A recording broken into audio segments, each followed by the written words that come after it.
What's up, everybody? Welcome back to the Wealth Webinar. I am so excited. Today, we're going to be talking about you becoming your own bank, but we're going to be talking about it with your retirement dollars. Now, let me open this up and just talk about retirement dollars. That means 401ks, 403bs, 457s, IRAs, Roth IRAs, SEP IRAs. I'm going to stop right there. That amounts to roughly $35 trillion with a T in this country. $35 trillion sits in qualified funds, and most people don't even know the first thing when it comes to their retirement dollars. I mean, you all, when I ask all of you what you know about your 401k, most people will repeat, well, I know I'm invested in a diversified portfolio. Some people will say they're in conservative, moderate, or high risk. And other people will say, I don't have a clue. They do all that for me, which is the worst answer you could ever do.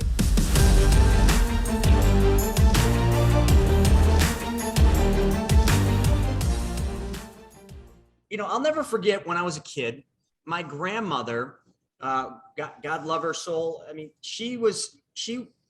my grandpa worked at Harrison Radiator. They made radiators and parts for cars. They did their 30 years, retired, got their pension. And I'll never forget my grandma who lived in a mobile home park community. One day said to me, she said, Chris, when you get a job, make sure you ask them if they have a 401k. And I'm like, yeah, no problem. All right, grandma. So what is a 401k? Well, a 401k is a place where you can put your money, save, so that someday later when you retire, you don't have to be like grandma or grandpa and I.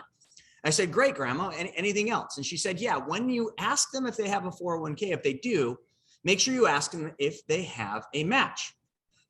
Okay, so that stuck with me. Now I was probably 15, 16 years old. When I got into Wall Street and I got my first real corporate job, I remember sitting in the interview and answering all their questions. And then they always come back and say, what questions do you have for us?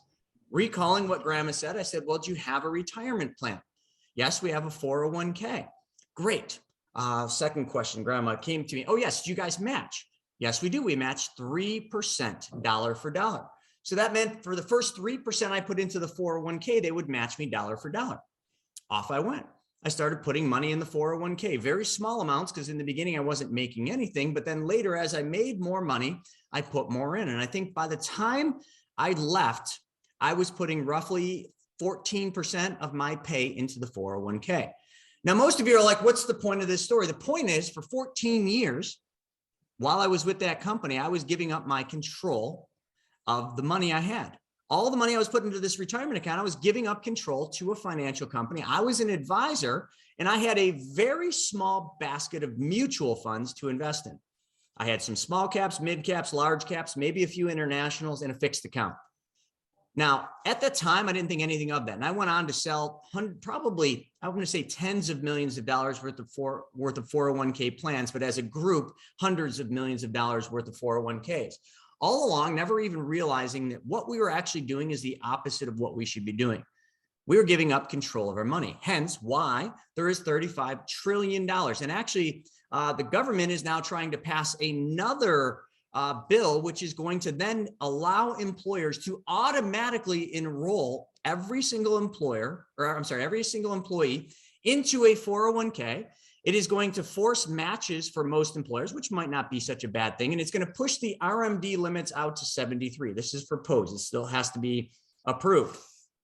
Point of the matter is, do you really want to be believing in the whole thing that you're going to put your money away for someday in the future, 59 and a half, where you're going to sail off into the sunset and live all your dreams? I mean, heck, when I was an advisor, they always taught us, well, most people will be in a lower tax bracket when they retire. And why?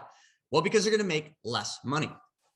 For me, retirement, and for most of you, retirement probably comes down to that time when we can actually have financial freedom. We can actually go out and do all the things we couldn't do in our working years. And technically, some of you, it is sailing off into the sunset on your sailboat. Others, it might be traveling around and seeing all the places that you never got to see when you were working and raising a family, and various other things. But how can you do that when you make less money in retirement than you make during your working years? The two don't quite add up. I feel like we have a very broken system, but we're here today with Stephen and Greg Hurleen. Greg Hurleen, I'll never forget it, 2014, one of the hardest periods of time in my life. I'm at a real estate convention. Greg gets up on stage. You know, it was him and Mike, two very successful real estate investors. You could tell these guys were crushing it. And Greg proceeds to say, the ultimate in real estate is being the bank. I had no idea what he meant. And I had no idea what the next several years were going to mean to me when that one thing was seared into my brain. And all I had to figure out is, how do I become the bank? So Greg, welcome to Wealth Webinar. How are you? Good. Thanks for having me, Chris. Doing good, man. Absolutely.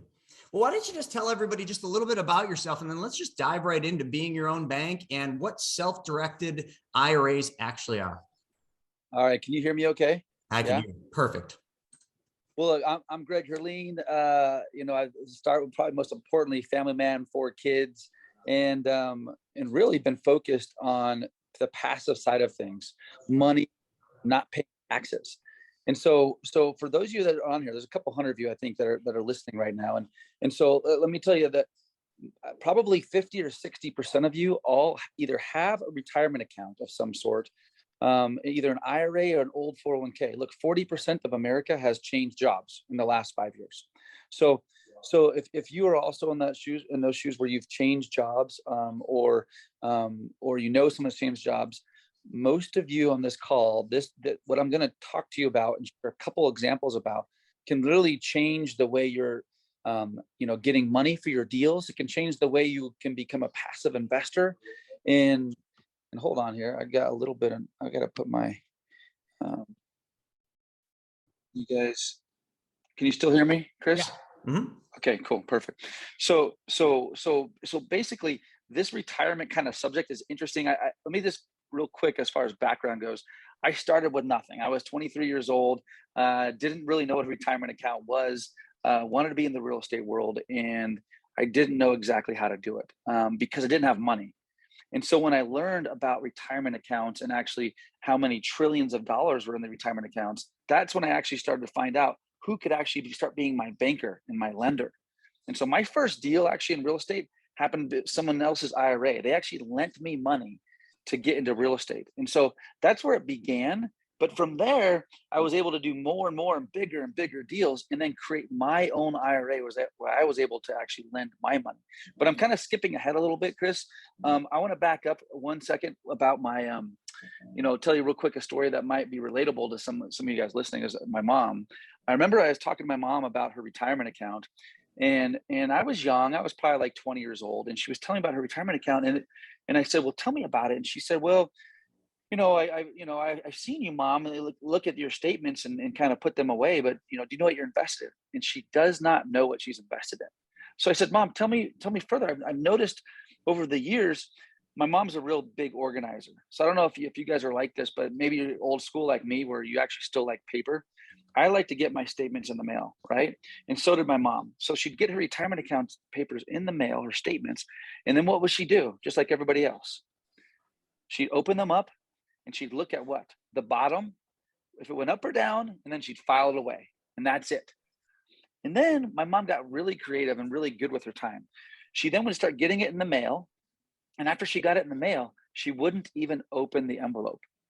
So she would just take the envelope with her statement, didn't open it up, and just file it away. No one really cared about her money, including herself. And so when I learned about that, I was like, gosh, how many other people actually treated their own retirement money like that? And I was actually fascinated to learn that so many people are just missing the ball. They are totally missing the opportunity to actually take control and invest in things that they understand and like, and not pay taxes on it. So anyways, Chris, I'll stop by just answering the one question you asked, which is, what is self-directing and why are we talking about it today? Self-directing is simply a concept that the IRS approved in the 70s that allows an individual to invest their retirement plan in investments in assets that they know and understand. Could be real estate, could be precious metals, could be Bitcoin. So that's typically what a self-directed IRA is. It allows you, the investor, to choose what they're going to invest in. If you are new to that concept, this has definitely been around a long time. And I'm also assuming you're new to that concept or this concept because most financial advisors don't want you to be investing in this because they want you to invest with them because they get their fee regardless if it goes up or it goes down. So anyways, Chris, I don't know if I explained it, but self-directing has been kind of a life changer for me. And I got a few more examples to share with you, but I got too excited and I just started talking about my mom and about her retirement account. And in general, I just want people to understand in today's world, nobody cares more about your money than you do. Absolutely. I think that's fantastic. And I'm sure a lot of you that are listening, and actually, why don't we just do a poll? How many of you have a similar story to a family member, a good friend that kind of fits what Greg just said about his mom? Because I know it rings true for me. Put an I in the chat, an I or AYE. I just want to see if that absolutely resonates with either yourself or someone in your family. I mean, it's almost everyone. And the other funny thing too, Greg, that I realized is when I was an advisor, I literally remember the day. I remember the day sitting, getting my mail. We had these little mailbox slots in the front. I was getting the mail, and one of the other advisors was talking about self-directed IRAs. And I remember just piquing my interest. And I went over and I started asking about them. And they said to me, don't worry about it. We can't do anything with these anyway. It's not allowed by the broker dealer. So I was with a very large financial company and they didn't allow us to talk about these. And it wasn't because there was anything wrong with them. It wasn't because, it wasn't good for the client. It was because we couldn't get paid for it. The broker dealer only allowed us to do things, sell things, and advise on things that we all got paid on, which I guess, hey, if you're in a business, a financial business, they're not nonprofits. They're in the business to make money. And I was in the business to make money as well. So with a self-directed IRA, if I started telling my clients about these awesome self-directed IRAs, which were identical to the IRAs we were selling and charging fees on, of course, like I would get paid nothing because all I'm doing is telling them to move their money into an account that they're going to control, that they're going to direct where the investments go, and they're going to cut me out. So of course we couldn't do it. It would have actually been called selling away. That would have been the technical term that our broker dealer would have, they could have fired us for that. We'd probably get warned and then fired. And the other thing I realized is being an advisor, and even today, it always surprises me, Greg, how many people, when they leave their job, right? Like we've all changed jobs, right? Either you decide you're going to quit and move on to a better job, you get a better offer, you get laid off, you get fired, or whatever it might be. Everybody has the same routine. You go to your desk with a box, you pack everything up, the pictures of your family, the pencil, the swing line stapler, you put them in the box, you carry it, a couple of high fives, say goodbye to some people, flip some people off on the way out, and you walk out the door and you go to your new office. So if that's what we do when we leave or change jobs, why is it that so many people leave one of the most valuable things in that office? They leave their money. They leave their money that they have been saving in their 401k at their old employer, and they think nothing's wrong with that. You literally packed your family belongings, you've packed your pictures of your kids and the swing line stapler, but you left the money in your 401k. You have no control over that. If they decide to switch 401k providers, you're going along for the ride, whether you like it or not. The fees are substantially higher in most 401ks than they are in IRAs or self-directed IRAs. You just don't know that because you don't read the prospectus. Greg, I mean, how many people that you talk to actually, well, I don't even think they mail the prospectuses, but for some of you that are older like I am, you remember those prospectuses that got mailed every quarter? They're about yay thick. How many of you actually read those to understand what the fees were of that 401k and the different investments? Most people don't. They're just emailed to you today and you just click delete. In there tells the true story. And you can just go to the, I can't remember, it's a government site that actually spells this all out, how much money you're losing to fees in 401ks. And they're all hidden, buried fees because they're just cumulative amongst all the participants. It just surprises me that people leave their money at their old employers and don't ever think anything of it until someone smacks them in the face and says, hey, move your money. Don't leave it in your old employer. Do you see that a lot? Yeah, look, I see it all the time. And what's concerning is people just are not, when I say people, everyone works so hard. They're spending so much time away from their families. And then for them to put away this money and then and for the future, so they don't have to work so much in the future and then just forget about it. It's crazy. And look, it happens every day. I meet with so many people, and let's preface this. What we're talking about is not for everybody. I'm not here to say that everyone here should self-direct. If you're one that wants to take a little bit of action, meaning you want to spend 30 minutes a month. I mean, what is that? Is that 6 hours in the year? So 30 minutes a month, which is probably about 10 times more than you're spending right now. But if you're willing to do that much time and look at your accounts and pay attention and make a couple decisions, it is really the difference of you having hundreds of thousands of dollars or even millions of dollars in your retirement account, or none, or very little. And it really is. I mean, if you understand the rule 72, if you understand kind of compounding interest and not paying taxes on your gains, many of you are already investing in things outside of your IRA today.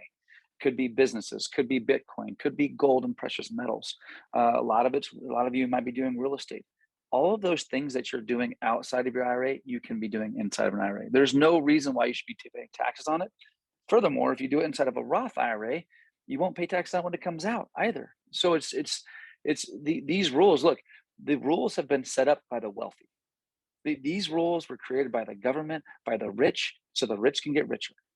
And there's no reason why you can't also be obscenely rich. Every one of you on this call, doesn't matter your age, 50, 60, 70, 30. God forbid those that are 20 in this call, God bless you. I hope you are, because you will be obscenely rich if you just follow these rules right now. But it is not too late to start making these small changes that will make drastic moves for you when you go to retire. Drastic moves. And I've seen it on my own. Wherever I go now, it seems like I've done enough speaking where I'm talking to individuals who, look, I'll speak to a room with 100 people or 500 people, and there's like the token 5, 6, 7 people who actually take to action what we talk about. And literally 6 or 12 months later, that person's told me how they've opened up a $5,000 Roth, and now it's $85,000. There are some rules. I'll tell you one fun rule that's new as of September of last year. You can no longer make more than $10 million a year in your IRA. So for those of you looking to make more than $10 million in your IRA, I'm sorry, that's a new rule. Thanks to some people that have taken advantage of the rules the government's put together. And that was a joke, by the way. I didn't even see Chris smiling. So you can. My point is, it wasn't really a joke to me. I'm like, wow, shit, that sucks. Yeah, no, but you can actually make lots of money in your account, even if it starts at a small amount. And the example I gave you, which is an interesting one, and why there's a new rule for it, is one of the founders of PayPal. I think his name's Peter Thiel. You can Google it later after this. He turned his $5,000 Roth, which he vested in PayPal and owned part of PayPal with his IRA, self-directed.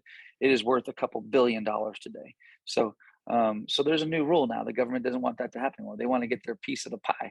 So you can now only make 10 million a year. I apologize. But that being the case, there's many people that can actually take control and start making small changes. Even if, to your point, Chris, as far as many of you that are on this call are making 8, 9, 10% or 5 or 6%. Whatever you're making, most times your advisor is making 2, 3, 4, 5%. You might only see the 1%, but there's different loads and ratios. Chris, you know them way better than I do from coming from that space. They get paid no matter what. And I'm not here to say that all financial advisors are bad by any means. There's great ones, but also we work with a lot of good ones. Yeah, there is good ones. And so, but this really self-directing is for those who want to engage in business activities that are not the stock market, that want to be more in the real estate or other alternatives or in their own businesses. And what I have found, those that kind of take control of their own money make better returns. Yeah, it's funny, Greg. I remember when, I was in Wall Street and we did accounts, IRAs, SEP IRAs, simple IRAs, all the way up the food chain. One of the things that a lot of clients loved and also hated was the volatility of the markets. They'd put money in the markets. I'll never forget 2008, right after the Great Depression or Great Recession, the market started coming back and a lot of people started putting money back into the markets. It would have been a great time to invest. And everybody was very skittish from 2009 up to 2011 because we just finished a complete almost collapse of the financial system. And in 2011, most people don't even remember this, but we had a lot of things. Greece was becoming insolvent. There was all sorts of issues in the EU. And most people right now don't even know that happened, but I lived it. And all of a sudden our accounts were doing really well and all this stuff happened. The markets tanked again. People freaked out. They had made money after just losing a bunch. They were making it back, feeling better about themselves. Then all of a sudden they get slapped in the face with these things that they had no control over, that the funds that they were invested in should have never really had any impact. But you have to understand, in the stock market, any mutual fund, ETF, any index you invest in, all boats rise with the tide and they almost all fall with the tide. Everybody's like, oh, well, I own Tesla. That's going to be okay. No, it's not. Tesla, in the pandemic, you're obviously short-sighted, because in the pandemic, Tesla got walloped. It went way down. I know, because I bought it, and then it came back up. So every stock, no matter how good the company is, from Apple to Amazon to, if you're investing in Alibaba or any of those countries, they all get hit in recessionary periods like the one that I think we have coming soon. So when I started, listening to Greg and learning this, and I moved my 401k to a self-directed IRA, my wife, back then she was my fiance, moved her old 401k from Bank of America into a self-directed. And then what we started doing is we started becoming our own bank, and we started lending that money out. Austin, I'll get to your question about what the difference is. And as we did that, one thing I noticed, and Greg, you always said this, it's just sometimes saying and hearing is different than doing. So I started doing this, and what I saw is, instead of these ups and downs in the markets with, hey, maybe some of you love the thrill of the ups and downs. What I like consistency. I like the steady return that I get. So as we started lending our money out in a first secured position, which we've been doing for, goodness gracious, since 2014, we started getting set returns. And I remember I've lent money out at 9%. I've lent money out at 12%. And my wife even just did a deal at 15%. Every month, those checks come in. And every month, it's the same return. I don't have any variations. When the markets are up, I'm not seeing the big ups, but when the markets are down, it's just another day for me. Nothing changes. The check still shows up, gets deposited into my IRA, and I make my flat 9 to 12%. It's just, I sleep better at night. My account continuously and consistently and persistently grows. And I just don't understand why more people can't just do that. I was having a conversation with my podcast guy, and he was saying, it's not sexy. Everybody wants 20, 30, 50% returns. Me and Greg talk about this all the time. We've been around this quite a while. When people seek unrealistic returns, remember, this is a law, folks. I am happy to send each and every single one of you that sign up for this weekend's 3-day event. I'll give you this, which is the 6 laws of wealth. But the one law, which is law number 4, says anyone that seeks unrealistic returns, their money will flee them. How many times have you seen that happen, Greg? I see it often. See it often. Yeah, and I do too. When we seek unrealistic returns, our money often will flee us. Maybe not right away, but eventually, because it's just the way it is. A consistent, steady return. And I remember Greg sitting up at front at our mastermind talking about this, and everybody's kind of bored until he drops the hammer and he says, my small little consistent returns that I get them when the whole market tanks. In your IRA, in your 401k that your advisor so diligently manages, you have to remember, when the markets tank, your account tanks as well, but your advisor still gets paid. So our accounts don't tank. Our accounts just keep going steady as it is. And I just can't understand why people don't understand that or don't want that. But because some people are always seeking those unrealistic returns, in a self-directed IRA, you could use it for that. I mean, you could take your money in your IRA and invest in the next Uber. You could invest in a company called Private Money Club, which could be the next big software platform, but no one knows. It's a risk. But what if it is? And what if you were, invested in that company? What if you were invested in, what's another new company that just went off crazy?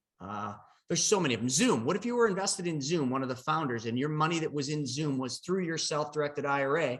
And then all of a sudden the pandemic hits and Zoom becomes one of the most popular things everybody uses. Do you think your IRA would benefit?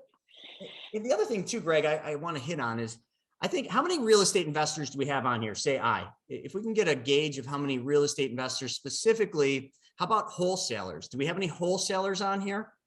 Because I think one of the greatest things that I've learned about with self-directed is how wholesalers use it for the earnest money deposit. And then they have these huge returns, especially now. So we got a bunch of people on here wholesaling. Do you want to talk a little bit about how that can really benefit people if they had money in a self-directed Roth IRA? Sure. Yeah. And also, I saw one of the comments earlier, and then I forgot. I wanted to at least comment on it. It is $10 million in your IRA lifetime, not per year. Although I still think that's not too bad. So if any of you hit that $10 million limit, that's not a terrible thing. A good catch on that. I did think I did say every year. Although after $2 million, if you make that in a year, you get audited if you make that much in a year. So again, good problems for sure. As far as wholesaling, I've had a lot of people.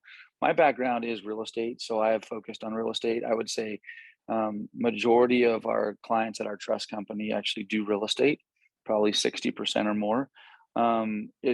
Something about collateral and something about just owning a piece of property that you have options that create income have been really good to me in the past, and so that's where I focus. With that being said, wholesaling, what I've seen some people do with their self-directed IRA is, if you're a wholesaler and let's say you're doing, I don't know, 5, 10, 15, 100 deals a year, take 1 or 2 or 3 deals a year and do it through your IRA. Let me give you the example. So right now, if Chris Noggle were to wholesale, 10 deals every month, but one of those deals, rather than his LLC or him personally is on the contract to wholesale that deal, have his IRA. So Horizon Trust Company, FBO, Chris Noggle. So his IRA would be on the contract and put down the deposit or earnest money on that deal. So let's say he put $5,000 down from his Roth IRA as the owner of the contract on that asset to wholesale. When he wholesales it 60, 30, 90 days later and sells it to somebody else, and that $5,000 turns into $25,000, the full $25,000 goes back to Chris Noggle's IRA and not to his LLC or to him personally, therefore avoiding 100% of the taxes. He'll avoid all the taxes 100%. So I have guys that typically do like 2 or 3 different deals a year, sometimes a couple more than that, but they turn their $5,000 Roth IRA into an $85,000 IRA in 1 year. You can't do every deal in there. There's definitely some rules about that. Sorry, I'm changing my location here. I'm walking and talking. I'm out of town right now, so I'm in a louder place. So that being said, anybody can wholesale. You can, what I recommend is doing what you understand the most. So when it comes to like Bitcoin and maybe you understand Bitcoin really well, and there are people out there, but if that is the case, if you don't know it very well, then do what you know really well on real estate, and then do a small portion in new businesses or a small portion in Bitcoin, etc. And so that's what I do. I'll put $5,000 or $10,000 from my Roth IRA, self-directed IRA, into a new business opportunity, and it might do a 0. I might lose it, or it might, I might double it or triple it. But then I do majority of my money in real estate, typically in a passive kind of environment that I understand. So I think that's a great strategy. And, the other thing too, that's really nice is, on here, we've got about almost 200 people. And I guarantee you, if we did a poll of all 200 of the people that are on here, some of them have money, okay, and some of them need money. There's usually only 2 types of people that have money that want to make money, and people that need money to make money. Now, can you imagine if everybody on here was at a networking event and they all exchanged numbers and they each came up with an idea that, hey, I've got a self-directed IRA that I'm going to start. And another person said, I've got a self-directed IRA I'm going to start. Then they just banded together and they decided, all right, I'll lend on your deals, you lend on my deals. And you all created this little pact where each of you lend on each other's deals because you have a relationship built. You trust the person, you know that they're a good investor with real estate or anything else that they're doing. Like, that's how this group could be. You have 200 people that probably either have money or need money.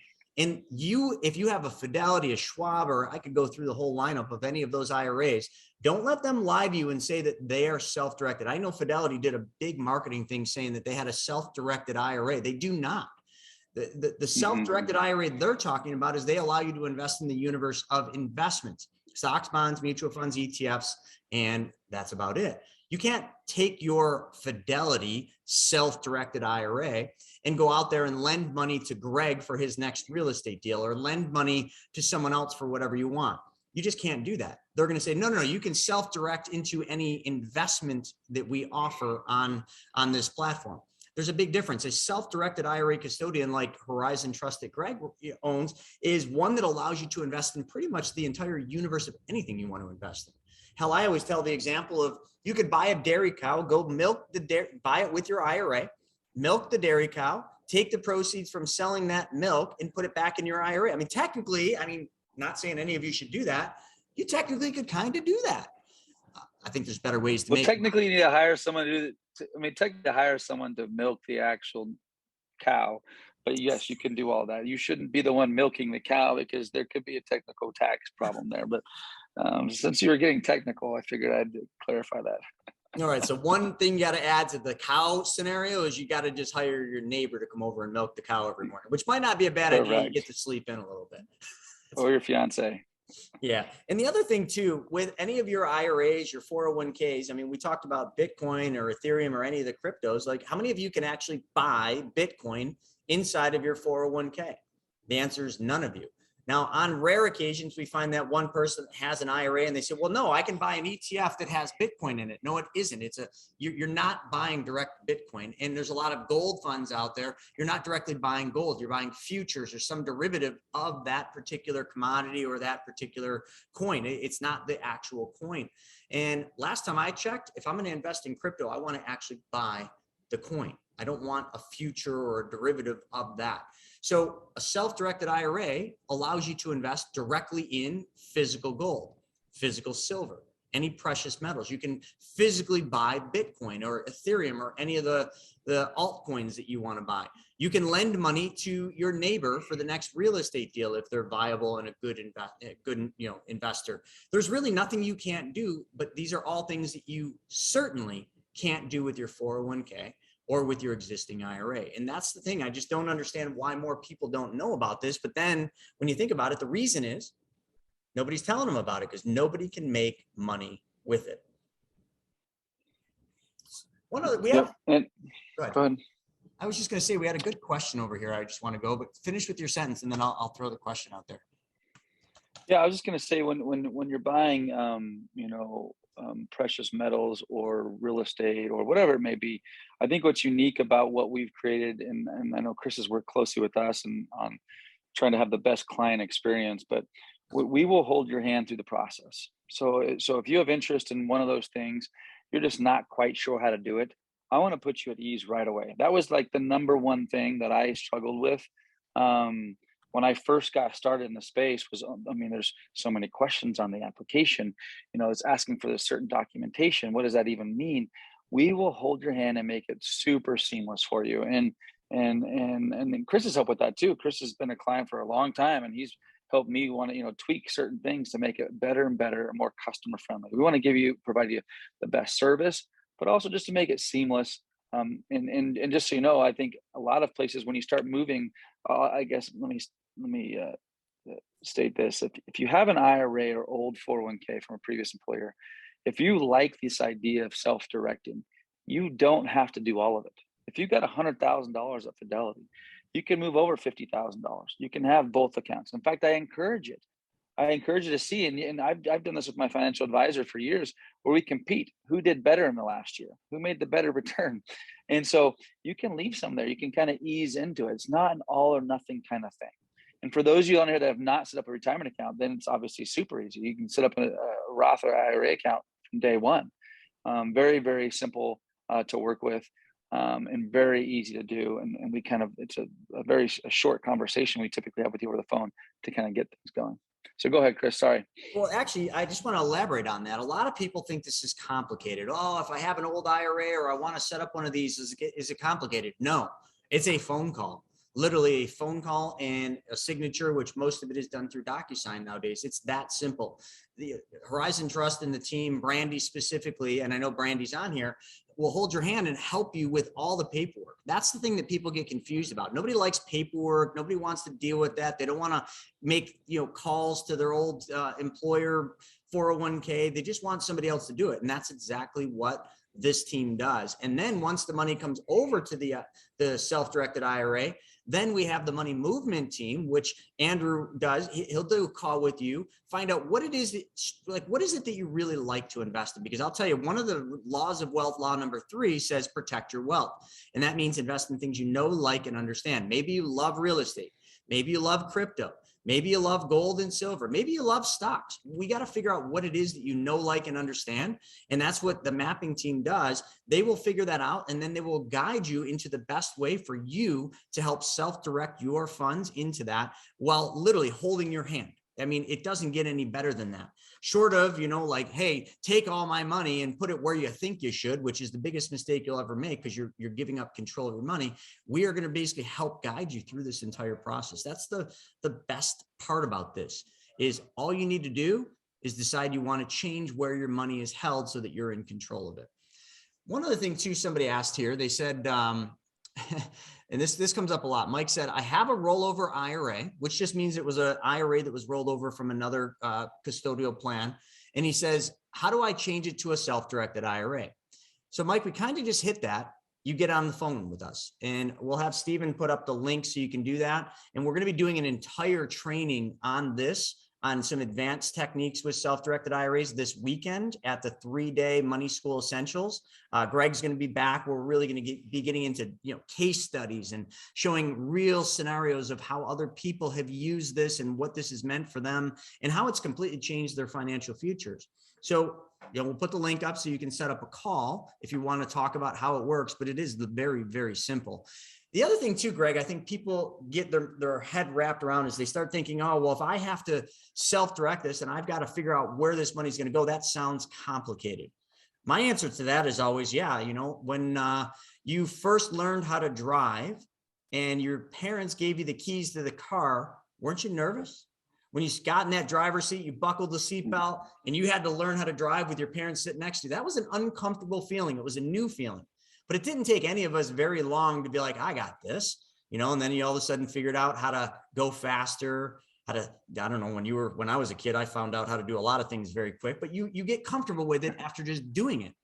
Nothing's easy if you don't apply the knowledge and do it. This self-directing, it's super easy. And Greg, if you don't mind, can everybody see me okay? I want to show you, this is a deal I just did for Larissa.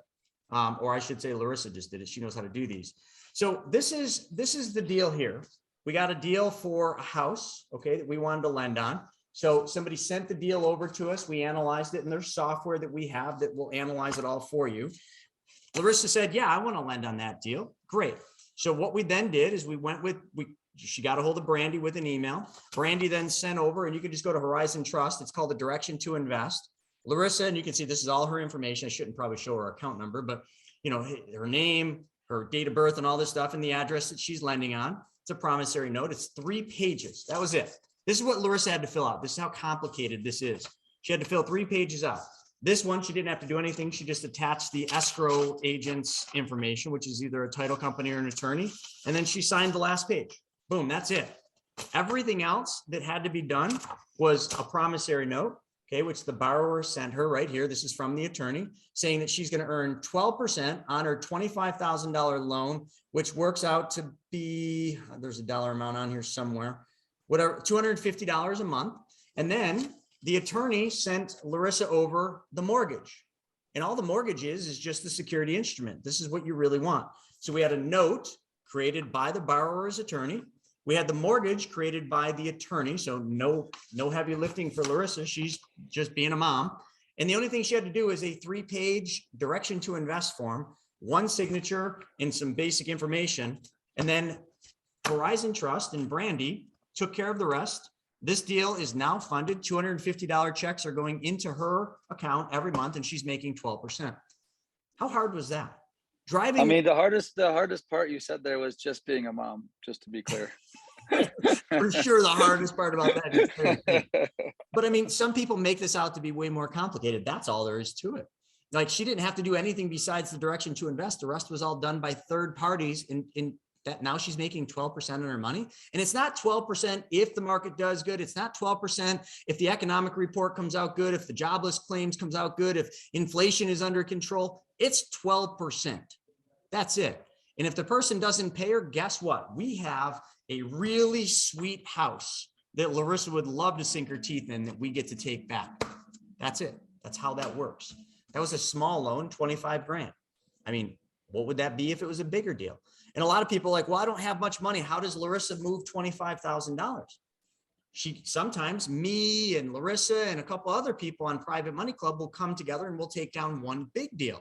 Like there's a $387,000 deal right now that 4 different self-directed IRAs came together and took down this one deal. There's nothing saying you can't do that. If you have friends, there's 200 of you on here, pair together, take down bigger deals. Heck, take down syndications, whatever you want to do. There's no limit to what you can do. It's just how creative do you want to get? What else, Greg? What Yeah, else look, you tell me? I mean, the big thing that like, I don't get too emotional about it when I probably should, but if you truly will just pay yourself first, start a retirement account, because usually when I'm talking to groups, there's about half the people who don't have one. So first and foremost, those who don't have one, you have to do it and pay yourself. Make it an expense. Make it something like it is your car insurance or it's your health insurance. You've got to create an account now and start doing something very small with it. I assure you 5 or 10 years from now, you will be so thank me that you've started something, because most people just wait too late to do that. And for most of you, it's not too late, by the way. You can do this late in your years. It's not too late to start now. So that's it. And then the second thing that we've already hit on, and I think we're going to do over a lot more like the case samples this weekend together when I'm speaking there. I'm going to go over some examples with you. But again, most people also have a retirement account that's sitting there doing nothing right now. And the for those of you that think you might want to be self-directing and invest in something that you know and or understand, open up your account, get that money that's sitting there doing nothing, get it sent over and open an account over into a self-directed IRA account with us. So now it's going to be sitting there. That process takes a couple of weeks. So once it gets there, now you're looking for opportunities. So once the opportunity comes up, you're ready to make that move. If you're looking for opportunities and then like, oh, I now want to use my IRA, it might be too late. Especially in today's world, opportunities kind of come and go pretty quick, within 2 to 4 weeks. So if you can get your account set up, get your money, some of it or part of it rolled over into a self-directed IRA account, now it's ready. Now you can take action. Your money might sit there for a month, and that's okay if it sits there waiting for that opportunity. It's better for it to be there, ready to pounce on the opportunity, than all of a sudden the opportunity, goes by you. Absolutely. So one of the questions Kevin just said is, how soon can you take withdrawals or borrow against your self-directed IRA? You're not really borrowing, you're lending. So Kevin, I think you're confusing the infinite banking concept with the self-directed IRAs. They're very similar because we're just moving money. But in this, you're not taking a loan from your IRA. You're literally, think of right here. Let me use this as an example, Kevin, because a lot of people are probably thinking that.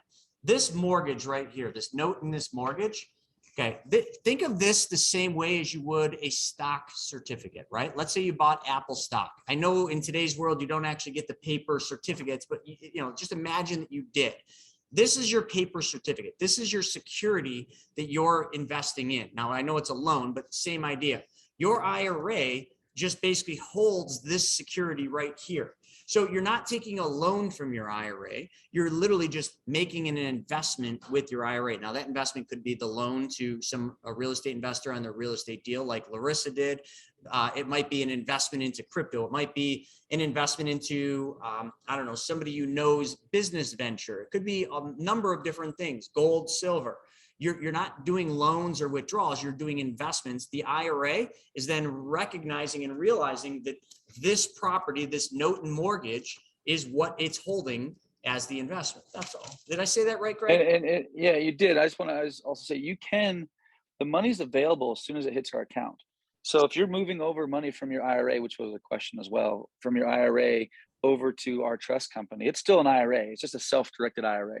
But once it arrives, 3 days later, after the funds clear, it's available. All of it's available. If you want to invest it out and lend it out on a real estate deal or whatever we're talking about, it's all available very, very quickly.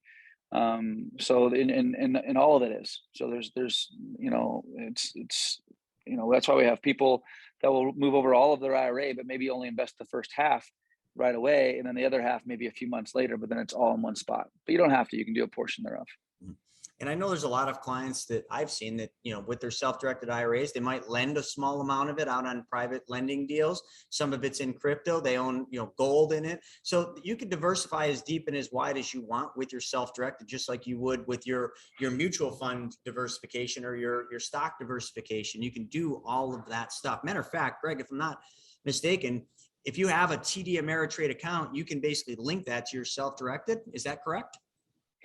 Yeah. So if you want to still invest in the stock market, we have a platform that's for self-directed people through TD Ameritrade. So you can move all your money over and then do some in alternative space and real estate, et cetera, and then some in the market. Again, we hold your hand through the process. So you can do that process with us through your self-directed IRA. Yeah. And one other thing, I'm just reading a few of these questions. A lot of people, I think, are thinking that this is something brand new. This is the same thing you have already.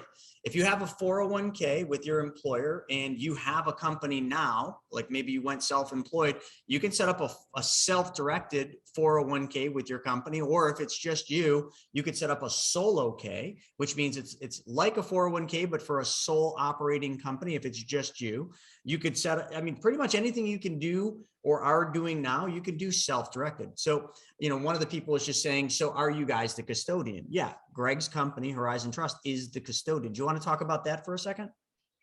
Yeah, so our company is a licensed or regulated by the banking division in Mexico custodian. So we're not a fiduciary. We're not the ones making the decisions on where you invest. I did see a question too that came through. What's the minimum to start with? We recommend the minimum to start with is at least $5,000 if you're starting a brand new account. That's at least somewhere to start with. But no, our company, look, we've been in business for almost 12 years now. We're audited, but and we got we're licensed, et cetera. And your money while it sits with us is secured, FDIC insured, while it sits and not invested. Obviously, once you move the money into a transaction, it is now no longer underneath our custodianship at our banks, and so therefore, it's now in your investment and whatever risk associated there is with that. But look, we've got thousands and thousands of clients. We've been doing this for a very long time, and we're still a small company. But I think that's what's unique about us. I love that we know our client. We're a boutique firm, hands-on firm, where you can talk to me if you want to talk to me. My staff is very versed in this, and we care about your success. We care about you achieving what you're looking for. I will also say one thing, no one likes to talk about it, but I don't think it's really a big deal, is there are a few things you can't invest in, cannot. And some of those things, the quick things are, you can't invest in life insurance. And you also can't invest in antique collectibles like NFTs either. And then also the big one is real estate that is a home that you're living in. You can't invest in a vacation property or a personal property that you're living in. If it's obviously an investment property, no problem. But so almost everything is fair game, and we'll help you and walk you through that as well. Yeah, absolutely. And a lot of people here are this is a good question. Can you do HSA accounts? Can you actually self-direct an HSA account? You can self-direct into health savings accounts, correct? Yeah, we do those. We do, the gold stuff. We do Roths. For those of you who want to open up a 401k, solo K, like Chris said, we've got a lot of clients that do that. Checkbook LLC kind of accounts. So again, we don't want to dive too deep into the specific accounts. What's best is you do a call with our team. We find out kind of what you're looking to accomplish, how old you are, what kind of account's best for you. If you're transferring over funds, rolling them over to us, and then we'll help you kind of decide which account is best for you. And when the money rolls over, there's no taxes. So if you got a $50,000 IRA or old 401k, it rolls over tax-free into your account with us. And then from there, you invest in it. And any gains that you make from that investment go back into your retirement account.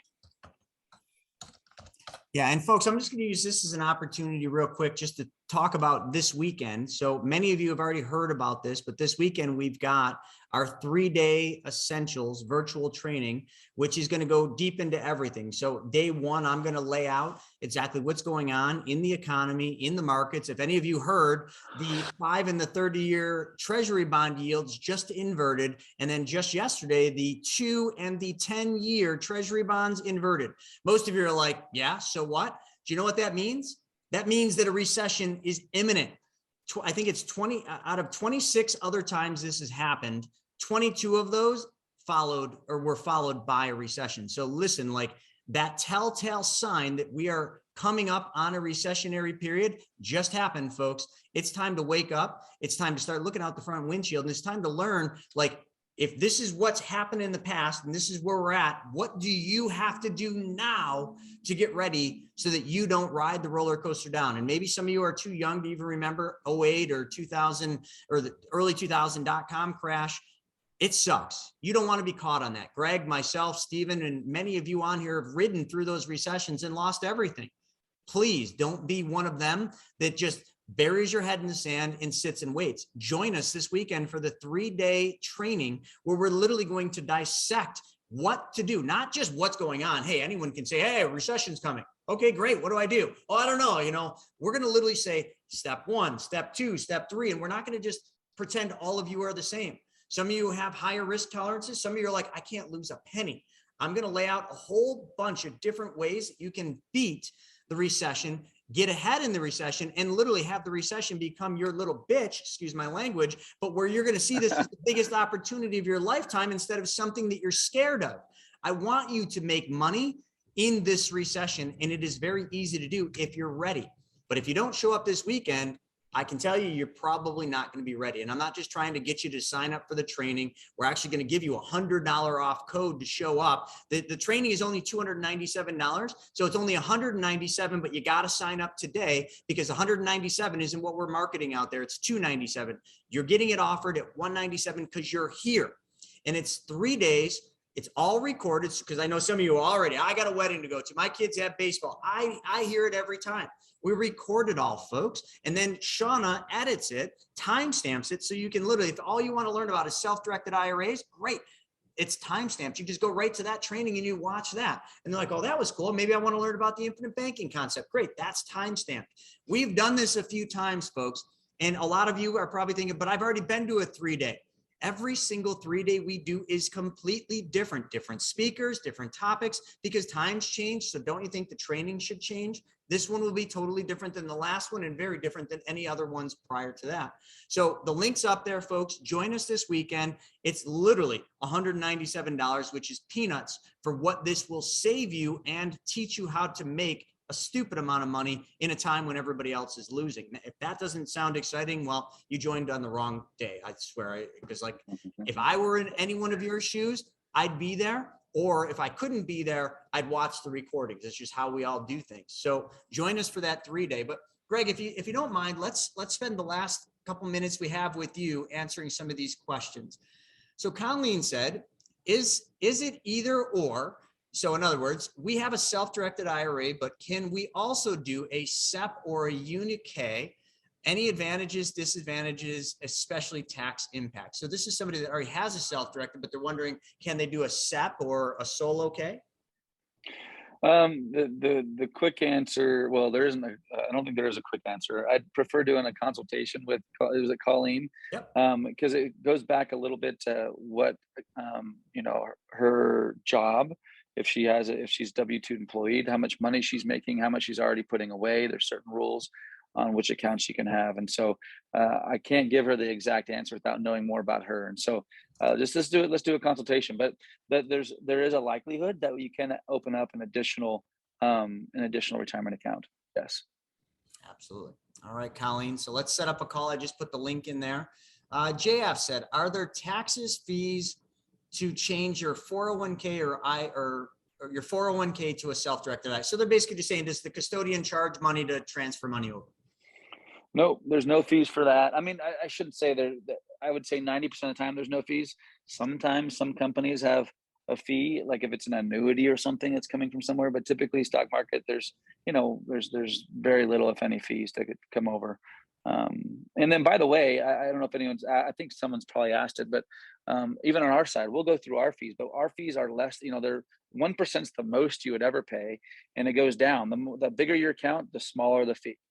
You probably don't hear that often, but that is the case with us. So it goes anywhere from 1% all the way down to about 30 basis points, which is a third of 1%. And so that's our fee. So it's typically half or more than half of what you're paying right now. Yeah, and most managed funds, managed accounts out there, or SMA accounts, are charging 1.5. I've seen as high as 2%. And that's just the manager's fee. On top of that, you're going to pay expense fees for ETFs or mutual funds, 12B1 fees for mutual funds. There's all sorts of buried fees. You're not going to have that in the self-directed. So it's 1% or lower. And the thing Greg didn't talk about that's brand new that we worked on is that 1% fee is all inclusive. So it includes all of the extra stuff that you would normally have paid for individually and that the competitors normally would charge, like we call them nickel and dime charges. That's all wrapped into that all-inclusive 1% or lower, depending on the account value. Yeah, I mean, it might not sound like a big deal to you, but to our current clients, we actually just changed that for this year. They love it because you can call and ask us to wire something for you every week. There's no wire fees. There's no mailing fees. There's no buy and sell transactional fees. Which a lot of companies do. So we're pretty proud of them. Awesome. Austin, I'm gonna explain more the self-directed IRA and the infinite banking system as soon as Greg jumps off. So I will hit that for you, bud. We already talked about the fact that Horizon is the custodian and the fees we just went over. Is there a fee when you do a loan from the set? Okay, so we just hit that, Justin. So the fees, all those fees are all inclusive in that wrap, that 1% or lower asset charge that's on it. Anonymous said, if I have both traditional and Roth self-directed IRAs with Horizon Trust, can I start converting the remaining traditional to a Roth in lump sums over the next several years to ease the tax burden? What is your process? That's a brilliant question right there. Yeah. The answer is yes. You can move it over. You don't have to move it all over at the same time. So you can do it in chunks and get it over and pay the taxes from your account. It's called, it's a Roth conversion, and you can do it in segments. And so yeah, you can do that. There's ways of doing that. Yes. Great. Mary Wells over in the chat said, so you're licensed in Mexico. What regulations do you work under? I think you already said that. That's the banking regulation, right? Yeah, we're licensed underneath the banking division of New Mexico under the finance department. So. Yep. All right. So Julie said, what's the cost when you do pull it?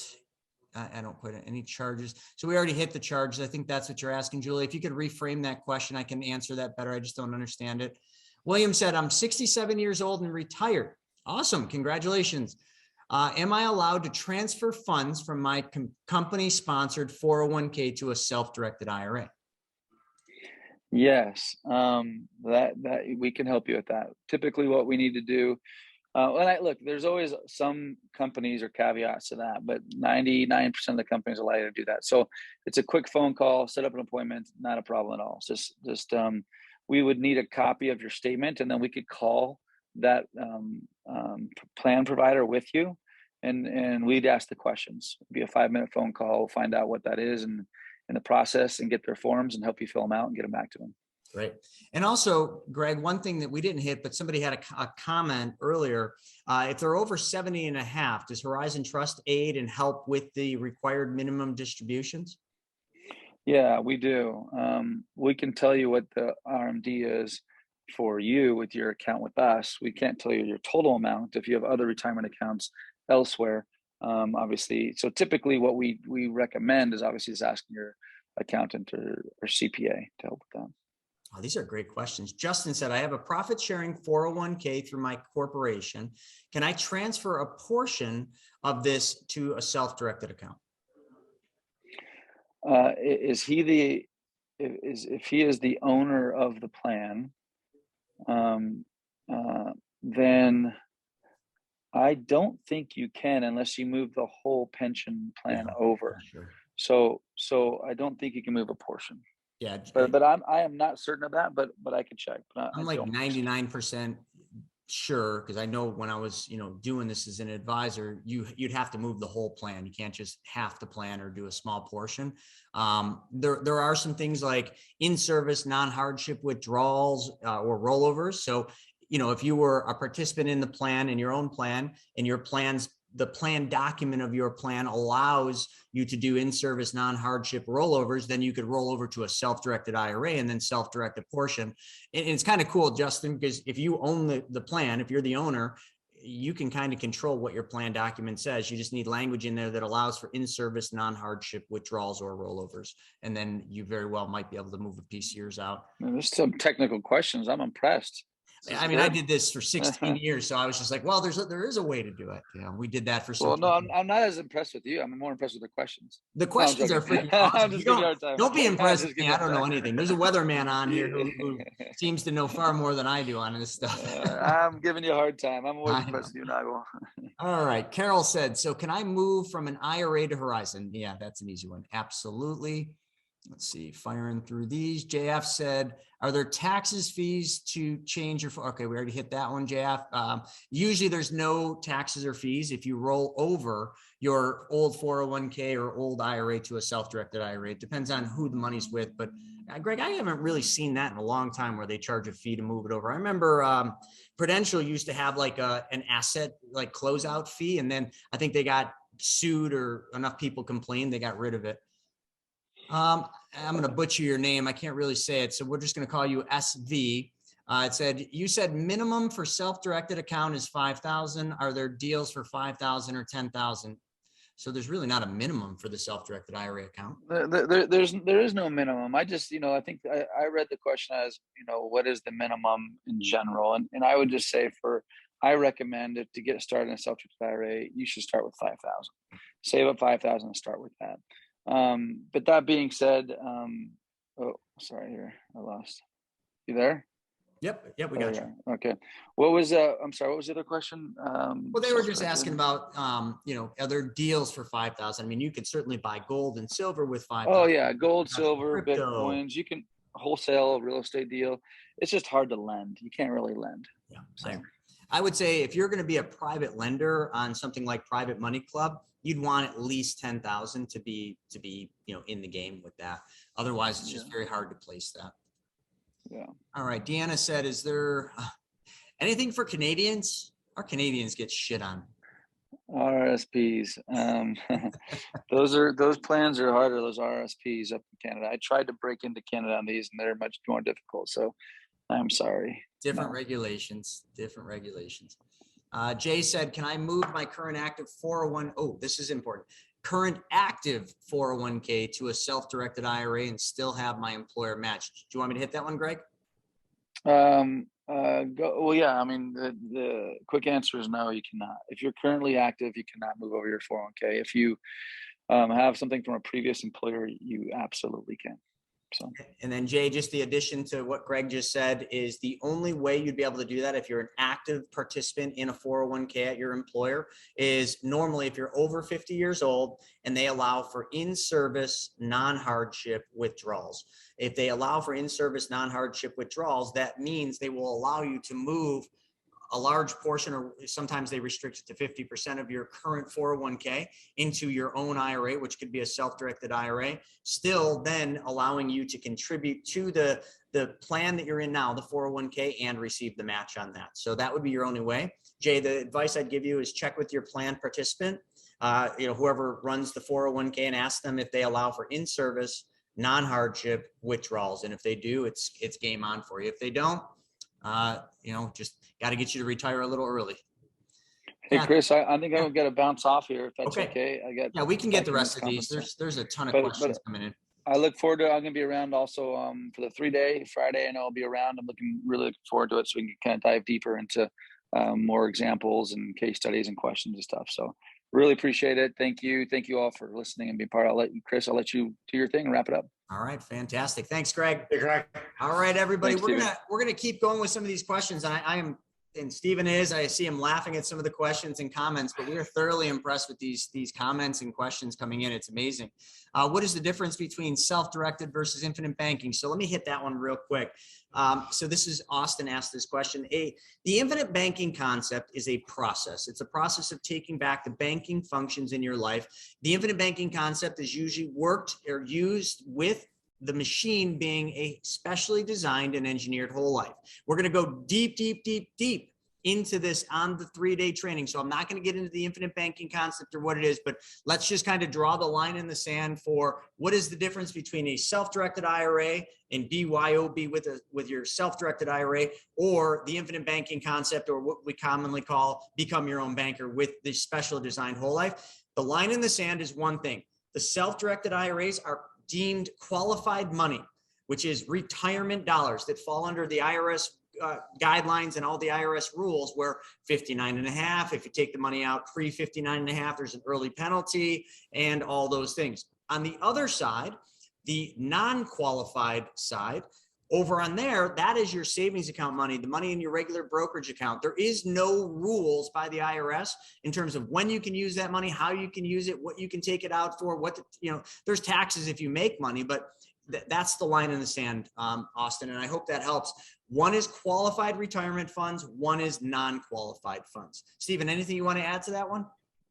No, you're spot on. I mean, that's it. And, Sean says it very easy. Just think of IBC as profits and stuff you can use right now in your daily life, the money you're making from that. And the self-directed IRA money is money you're going to live on, the profits you're going to live on later on with retirement. Awesome. So just real quick before I keep going with some of these questions, how many of you are actually coming to the 3-day training? Put I in the chat. I want to know, just get a gauge. How many of you are going to be at the 3-day training this weekend to learn from myself, Stephen, all of our mentors, Spencer Montgomery, if you're into crypto, Greg Hurling, if you want to really see some serious case studies. We went through some things today, but we're going deep there. Or if you just want to see step by step by step, how you actually get ready for this, I hate to say it, this coming recession, because now we've got this, I don't want to call it the iron cross, but we know it's coming.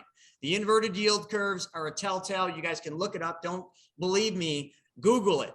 And then you tell me what the probability of a recession coming is. And I bet you any money you're going to want to be at this 3-day. So a whole bunch of you just said, make sure if you have not yet gotten your ticket for the event, you use the link that Steven's going to put up right now, because that's the only way you're going to get into the 3-day with $100 off. If you don't do that today, this is the last preview event we're doing for it. You're going to pay $297, or you're going to wish you could have been there. And I hate it when people say, I should have, I could have, I would have.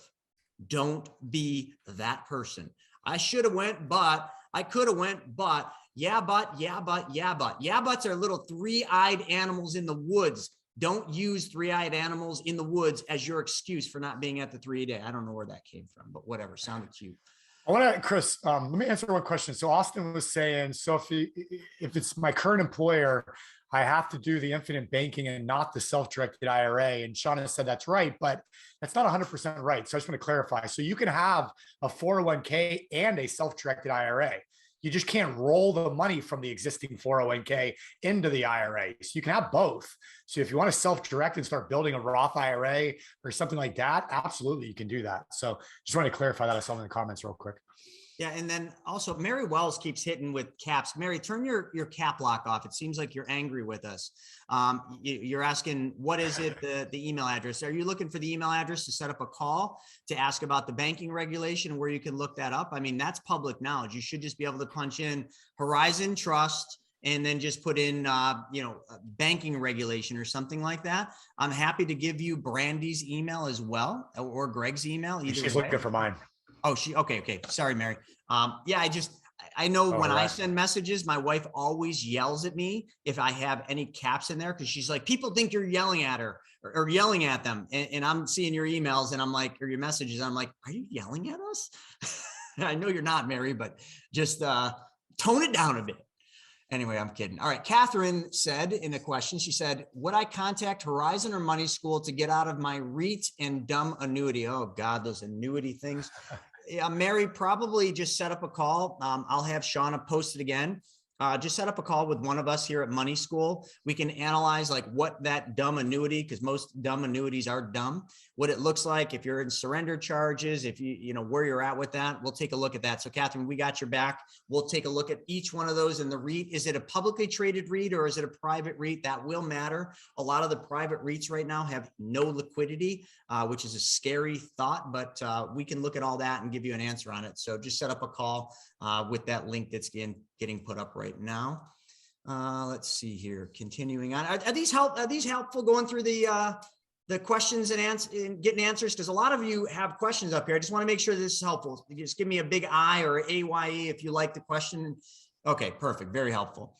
Mark said, forgive my ignorance. No such thing as ignorance, Mark. We're all here to learn. But I had a friend of mine say that he makes too much income to have a Roth IRA. Is this accurate? Oh, wow. That is a great question. And the answer is yes, Mark. There is an income phase out. Imagine that, you know, anything really, really good for us when it comes to taxes, there's always some catch, right? The IRS and the government always puts a catch on. I don't remember exactly what the threshold is, Mark, but there is an income phase out limit for Roth IRAs. And it depends on if you're a single filer or a joint filer or a head of household. You could Google that, put in Roth IRA, just go to Google, put in Roth IRA income limits. And if I'm not mistaken, Stephen, it's like 123,000 or 160, but every year that changes. That's why I'm not able to give you the exact. It's a bit higher. It's like 160 and 250 or something like that. So there you go. Just Google it. You know, 2018 was the last time I really checked those numbers. All right. Justin said, yes, I own the plan. So Justin, you're in a unique situation. If anyone remembers, Justin was asking about if he has a company that has a 401k, can he move some of his 401k into a self-directed IRA while still getting the match for his 401k? And the answer for him is actually quite simple. Yes, because he owns the company, he sets the rules. So he just needs to go to whoever the plan, whoever put together the plan document, which could be a third-party administrator, or maybe you got a bundled plan like what Fidelity and Vanguard do, but just call them up and just ask them if your plan document allows for in-service non-hardship withdrawals. If it doesn't, ask if you can amend it.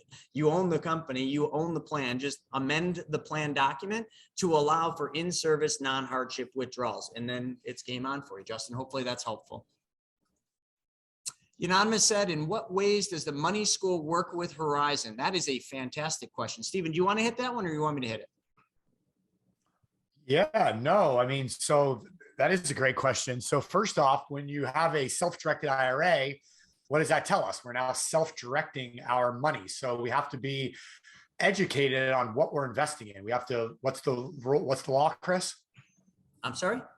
What's the law for investing? For investing. Things that we invest in. What's the law? We have to know, we have to understand, we have to trust. Oh, the laws of wealth. I'm sorry. When you said law, I'm thinking, what is the IRS law? No, the law of wealth is only invest in things you know, like, and understand, or invest with somebody that has knowledge through wisdom, time, and failure. Right. All right. So we have to know, understand. We have to know, understand, like. So how do you get introduced to new investments, alternative investments, things like private money lending, things like crypto investing, things like precious metals?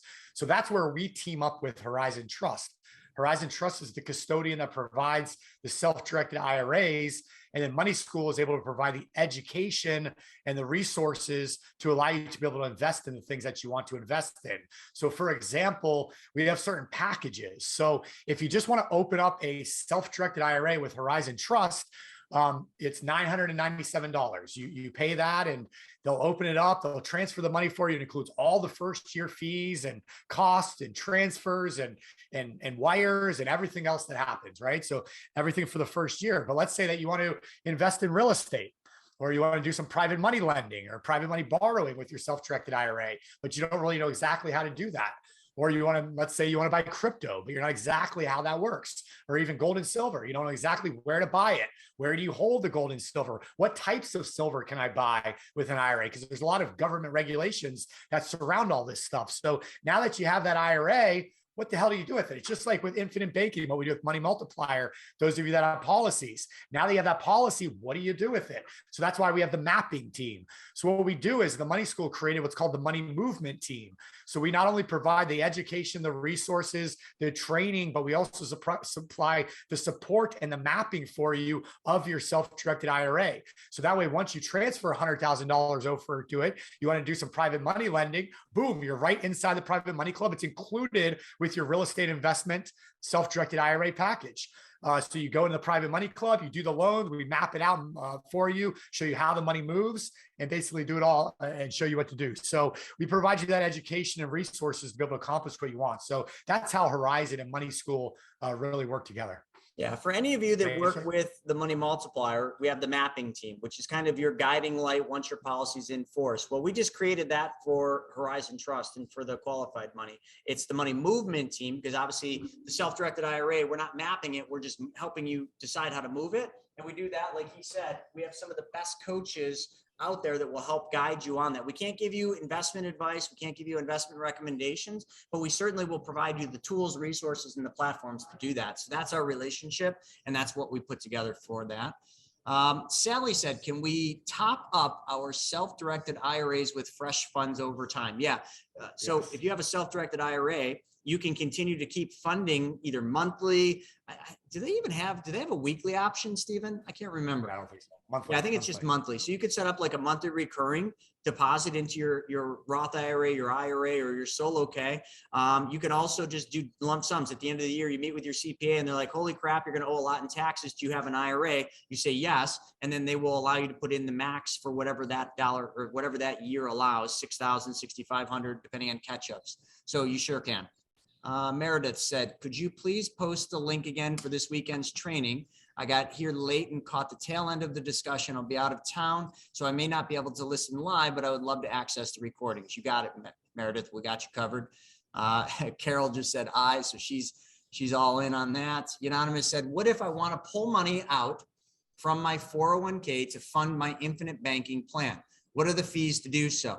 So if it made sense and you met with your CPA or tax professional and they said, yes, it would make sense for you to pay the taxes on the money today and then do the infinite banking. It's not something that we normally would suggest, recommend, or tell people to do just because it is going to incur some additional costs. Well, number one, if you take money out of your 401k, you already know you're going to pay tax on it. So I don't care if that's today or when you're 70 and a half and they force your hand to take money out, you're going to pay taxes. So a lot of people would argue and say, yeah, but today my taxes are lower than they're going to be at when I'm 59 and a half or 70 and a half. So you have to justify that. And that's where you use your CPA. The only other fee you're going to have to pay for taking money out of a 401k would be if you're not 59 and a half, then you're going to pay an early penalty fee, which is 10%.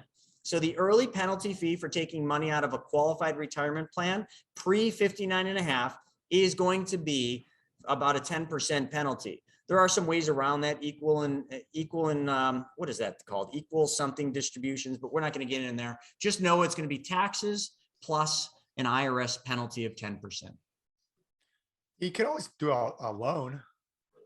Yeah, that's true. Unanimous. One of the things that we often talk to people about is them just taking a loan from their 401k, using that to seed fund their infinite banking, and then using the money that goes out to work from the infinite banking to then pay back the loan on the 401k. Lots of different ways to do that. You're definitely going to want to set up a call with us to kind of hear some of the different strategies that our clients have used.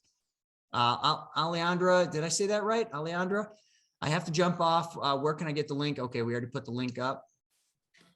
David said, so I couldn't roll my 401k into the IBC system. No, you could not. Remember the line in the sand? So there's a big line in the sand. This side, qualified money. This side, non-qualified. So non-qualified is where the infinite banking concept. Qualified is where your self-directed IRA, your 401ks are. It's all taxes. So you definitely don't, if you cross this line, you're going to be taxed and possible penalties. Okay. And then, yeah, so that's all the questions. All right, what else do we got, Stephen? Does the 997 include the solo case setup? So Kevin, that's a great question. The 997 would not include the LLC for setting up the solo K, but if you bump up into the real estate package, then yes, it would be included into the real estate or the crypto packages. There's three different packages. They already have an LLC though. We can set up a solo K for them. Yeah, yeah. So it's just the LLC. So if you already have an LLC, you're good to go. Then yes, the 997 would be sufficient. The only thing is if you don't have the LLC required for the solo K, we would just have to set that up, which is included in the next two packages, along with everything else you get with the coaching and the communities and everything else. I just read your comment. Thanks, Stephen. I can listen and drive on Friday. A lot of people do that. They listen in while they're driving. And if there's any visuals they want to see, they just go back and watch the 3-day training after that. Can you get a loan from your 401k to fund your IBC? Yes, lots of people do that. And then more people are putting stuff in. Stephen, can you just toss up just a few links? Because we seem to be toss up the link for the 3-day. A bunch of people already said you guys are all in and you're going to join us for the 3-day this weekend. So we're going to put the link up one more time to get you $100 off. We're also going to put the link up right now that's going to allow you to book a call with one of our money mentors to talk about the self-directed IRAs, what that looks like, what your goals are, and how that could work. And then also that same link can be used if any of you, or actually, Stephen, put your link up for the infinite banking concept. If any of you are wanting to get on the call about the infinite banking concept and you've watched the 90-minute money multiplier video, then Stephen will put his link up for you to schedule a call with him as well. Maybe you were on last night with me and learned. Yeah, that's what I'm thinking. I'm thinking he did an awesome presentation last night, rocked the house. People loved it. And that was all about the money multiplier and the infinite banking concept. Pioneered by Mr. R. Nelson Nash.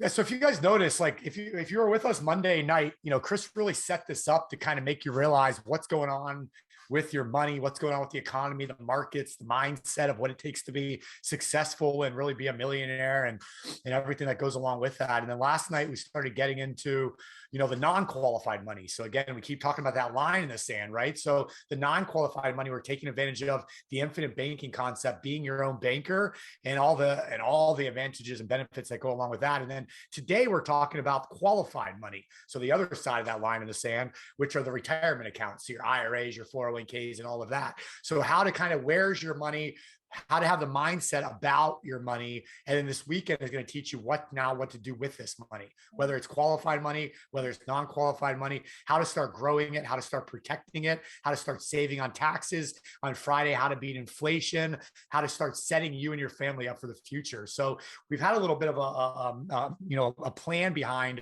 what we've done this week. And, the 3-day training is 10 a.m. to 4 p.m. all 3 days. And that's just not enough time. So that's why we spent a couple hours Monday, a couple hours today, a couple hours, yesterday leading up to it, because we got to fit all this stuff in. It's a lot of information. And then from there, I have a feeling you guys are all going to have a lot of questions. So then we spend lots of time on the phone with you. Hey, you learned about qualified, you learned about IBC, you learned about these different types of investments and alternate investments and ways to grow your money, ways to save on taxes. What do you want to do now? Like, let's pick one, let's pick two. So we'll talk on the phone about your strategy. What's good for you? What are some things you should jump into right now? So it doesn't just stop on Sunday either. This is ongoing training and support we're going to give to you to help you guys make sure you're on the right path forward. Yeah, it is Eastern time, Colleen, for sure. Yep. William had a good question. He said, would it be better to put 10% plus aside to invest rather than to use a 401k? William, my answer, and you're going to get different answers from different people depending on your needs and goals. And I'd probably better need to know what it is you're accomplishing. But if I have a decision to put 10% in a non-qualified account that I can use, control, and make money on today that benefits me today, or put 10% plus into a 401k where that money can't be used for 5, 10, 15 years until you're 59 and a half. And then even if you use it, then you got to pay tax on it. It's a pretty easy decision logically. I'd put the money in the account that I'm in control of, that I can determine where that money is going to go to work for me, and that I can control the risks based on what I know, like, and understand. That's the success pattern right there. I mean, the 6 laws of wealth, like, forget about all the ideas. Oh, you should invest in crypto. Oh, you should invest in real estate. Listen, let's get down to the laws. How do you become wealthy? There are 6 laws and 10 rules to prosperity. Any of you that signed up for the 3-day training this weekend, you will get the 6 laws of wealth and the 10 rules to prosperity. And I swear to you, if you follow those and you stick to those 6 laws, you will become wealthy. No ifs, ands, or buts about it, because those laws are laws, just like gravity. Go up to the top of your building that you're in and jump. You will learn what the law of gravity means. And it doesn't matter after you jump, if you try to fly, flap your wings, and try to stop or bend or change that law, none of that will work. We will be seeing you on the news as the pancake that decided to try to defy the law of gravity. The laws of wealth are identical. They can't be bent. They can't be changed. They can't be modified. They're laws, folks. So that is the one big important thing that you need to understand. So William, I always choose to be in control of my money, and being in control of my money means not putting any money in a 401k. I'll be 100% honest with all of you. Even contrary to what my CPA told me to do. He said, you should open a 401k up and max it out because you're paying too much in taxes. I said, no, I'm not putting money in a 401k. Now I have self-directed IRAs, but I don't fund them. I put all of my money into my infinite banking policies where I am in control of them, and I do a very good job of moving it. If I need write-offs, I understand the Augusta rule. I buy vehicles that weigh over 6,000 pounds. I sometimes normally invest in real estate, just not really doing much now, and I get depreciation that all helps. Now, would a 401k help me pay less in taxes? It would, but I have to look at the reward versus the risk. I don't want to give up control of my money until I'm 59 and a half. I want to use that money today to work for me today, to be able to take advantages of opportunities today, because I firmly believe that taxes are going one direction and that's up. And I firmly believe that my dollars are going to get weakened significantly as time goes by. So I don't want my money sitting somewhere where my dollars are getting weaker by the day and there's not a damn thing I can do about it. So sorry I went long with that one, William, but that's a nerve with me. Are self-directed IRAs safe from bail-ins? You mean bailouts or bail-ins? So Cindy's asking, are self-directed IRAs safe? Yes, a self-directed IRA is just the custodial account. Your money's sitting in a money market account until you decide to direct where it's going. So there is no risk until you then deploy that money, and then whatever you deploy it into, maybe it has risk, maybe it doesn't. That's up to you. One other thing I did want to hit, because somebody was asking, a lot of you right now have equity in your homes. We're going to cover this in the 3-day, but I'm just going to really quickly do it. Yes, Kevin, the Daytona Mastermind, the Money Multiplier Mastermind is sold out. We are seeing if we can open up some more slots. As of right now, it is a sold out event. Stay tuned to that, Kevin. We might have a couple more seats opening, but they're going to go fast. Okay, so you're already in, or you're not, or whatever. Let's just say you got equity in your house and you can use that equity today at 3.9%, which would be very low, and that's not going to maintain. Would it make sense to then take this money out and move it into the infinite banking concept, or let's just say into a specially designed and engineered whole life? Well, we know that a whole life policy is going to pay 5.2 to 6% with dividends. So if this is all you did, if you just took the money from your HELOC and you just moved it into the whole life, and you stop there, I would say no, do not do that. But if you went from there and then you then deployed the money from your policy into private lending or some investment that's going to pay you, I always say over 6%, but let's just say I lend that money to somebody through Private Money Club at 12%. Now, the money that I got from my home equity is now making money twice. Making money in the policy. So this would be the spread. And the spread is the amount the policy pays me minus the cost of capital, which is between 3 and 5%. And every year that spread goes up because your money compounds uninterrupted here. But then I move it over here and I make 12% on this private loan that I made right here. Now that makes a ton of sense. So as long as you take this step and you make the money from your policy go to work, then it's game on. But if you just get, somebody tells you, let's take money from your home equity. And it's so funny. Joseph just walked in because he heard his name, which is home equity line of credit. But if you move your money from the home equity line into the whole life and you just stop there, I don't think that's the right thing to do. I just don't. I don't think you're making your money work hard enough for you.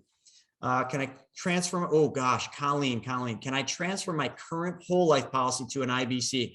Please get on a call with us. I am very, very, very against ever ever replacing an old whole life insurance policy, even if it's designed just as life insurance. And I want you to understand why. I'd love to look at it. Now, if you had the old VUL, an old universal life, an old IBC, or I'm sorry, IUL policy that are all out of surrender, game on. Get those out of there and get them into the specially designed whole life. An old whole life is kind of like fine wine. The older it gets, the better it gets. Every whole life is like that. The older they get, the better they get. So even if it isn't designed right, it's probably still a pretty darn good policy and can still be used for the infinite banking concept. I think it's Raul or Raul. If I'm saying it wrong, I apologize. Can I use a business line of credit to fund the IBC? You'd have to get on a call. I don't know what the interest rate is. I don't know what the uses are. Typically, I would say that's not a good idea unless you got a really low interest rate business line of credit. I just don't like taking borrowed money and moving it into infinite banking unless we know exactly what you're doing with that money the second phase. So a lot of people ask us that, and I often have my guard up because I think, oh, it's some financial advisor trying to get me to say, oh yeah, take money from the business line of credit and move it into the infinite banking, and that's all you need to do. Absolutely not. I'm going to tell you no. But if I knew your situation, I knew the specifics about the business line of credit, and I knew what you're going to do to make that money go to work, then we can have a very honest conversation as to whether or not that makes sense or doesn't. 9 times out of the 10, it does not. So hopefully that's a good answer for you. Private money lending. Yeah. So just Stephen will put the links up one last time as we wrap today. Just book a call with us and we certainly will get into that. I just don't want to put that out there because I might answer your question and say, yeah, basically, if you're going to be doing all these things, it makes sense. But somebody else might hear that different and be like, oh, I'm going to go take out a business line of credit. I'm going to then put that money in the whole life. And then they're not going to take that next step and lend that money through Private Money Club or through some other source. That's a bad business decision. It just is. And it's, and anybody that tells you to take money from a home equity line or somewhere else and just move it into a whole life or an IUL without telling you the next phase is just trying to make a commission. And I hate to say that, but I've been kind of getting, what's the word, Stephen? Irritable, or what the hell is the word I'm looking for? I'm annoyed because there's a lot of hanky panky going on. You know, when we first started doing the infinite banking concept and teaching this, we were in a world where there really wasn't a whole lot of competitors and there really wasn't a lot of people in the space except for people we knew, liked, and knew understood this. So we were all just friends. Now you got a bunch of jackass, insurance agents and advisors coming in saying, oh, this is a great way for me to sell more IUL. This is a great way for me to sell more whole life by just calling it infinite banking concept and using the buzzword. And it pisses me off to no end because you know what? Those are a bunch of generalists trying to be heart surgeons, and that's not what they are. They don't even understand what it is we do. Folks, here's the one thing I will tell all of you that are remaining. The money multiplier, everybody that's on this teaching, all of us are specialists. We do one thing and one thing only at the money multiplier, and that is the infinite banking concept. We live it, we breathe it, we teach it, we do it, we use it, and our entire family does too. We understand all of it. We don't sell life insurance. Do not call us to buy that life insurance policy that your estate attorney told you to buy. Do not call us to buy an annuity. Do not call us to invest your money. Do not call us to do anything other than the infinite banking concept. Let me parallel that. Let's just say you start having heart problem, like your chest is hurting, your heart's hurting you. You go to your physician. Your physician is a generalist. They can, cure your common cold, the flu. They give you prescriptions for this, that, or the other thing. Are you going to go to your physician, your general physician, and say to them, doc, I think I'm having a heart attack. I need you to operate on me right now. And your physician says, well, I remember learning about this in medical school, but I've never done it. I'm happy to try. Are you going to feel really good that the person that's never done it, that said they learned about it, when they were in medical school, and they're willing to give a shot on you to fix your heart? Or are you going to say, no, doc, hold on a second. Can you refer me to a specialist, a heart surgeon that has done this thousands of times, that knows exactly how to do this, that has a good track history of success? Folks, we are that heart surgeon in this world.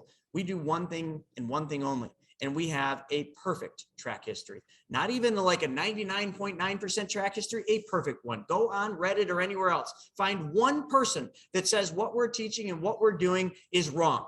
There isn't one. because we don't have a single client that's ever mad at us because what we teach works exactly how we teach it. Now you can screw it up, but if you follow what we tell you and you do the different things we teach, it's going to work 100% of the time. So if that's what you're looking for, the heart surgeon, the specialist, the person that just does, the team that just does one thing, we're that. If you want a generalist, I don't know why you just spend an hour and a half with us. You got the wrong people. If you want to buy life insurance, call State Farm, call New York Life. I'll refer you to a couple guys over there. They'll sell you lots of life insurance. We're not trying to sell you life insurance. We're trying to solve your money problem through a process, through a system. That system just happens to use the machine, which is a specially designed and engineered whole life, which we intentionally design so that our commissions are drastically reduced to the tune of 60 to 90%. If that's what you're seeking, man, you're in the right place. And I will say to all of you, I hope any of you that want that specialist, that heart surgeon, I hope to see you this weekend, because I'm going to be spending an awful lot of freaking time preparing and planning what I'm going to teach you on Friday. And the entire team is going to just knock it out of the park as we always do. And we're going to get you ready for this storm that's coming, because it's not even the fact that the storm isn't on the radar anymore. The crosses just got crossed. It is called the inverted yield curves. And it just happened this week, Monday and Tuesday. The writing's on the wall, folks. The recession's coming. Are you ready? All right, so I hope you guys enjoyed that episode. We're putting up tons of them, but I think if you like this one, you'll probably like that video as well. Click that alert button, actually smash that alert button, and you'll be notified every time we put a new video. So we'll see you on the next episode.